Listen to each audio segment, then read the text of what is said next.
Today, we will talk about greenback, definition, origin, and history. The term greenback refers to U.S. paper dollars. It originated during the mid-1860s when these notes were printed in green ink. The U.S. turned to paper currency as a way to finance the Civil War, as Congress had limited taxing authority. The word greenback was initially used negatively, as these notes did not have secure financial backing. It took half a century to get all foreign coins and competing state currencies out of circulation so that the U.S. could attempt paper money again.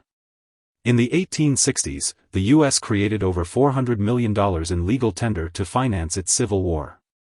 This was opposed by bankers who feared it would lead to federal bankruptcy. The value of greenbacks fluctuated according to the outcome of the war and funded 15% of its costs. Greenbacks came in two forms: demand notes and U.S. paper notes.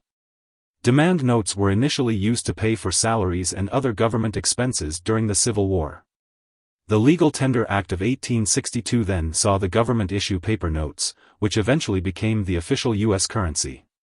The fluctuating value of greenbacks had a significant impact on inflation, which rose to 14% in 1862 and 25% in 1863 and 1864.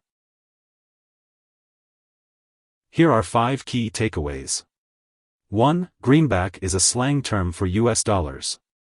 2. The first greenbacks were printed to finance the Civil War and were called as such because their backs were printed in green. 3. Because they were not fully backed by gold, greenbacks lost value and caused inflation in the northern economy. 4. The first greenbacks were called demand notes, and used to pay for salaries and government expenses in 1861-2.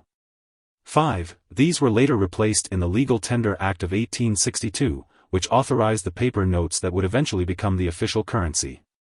Hope this would help. Thanks for watching.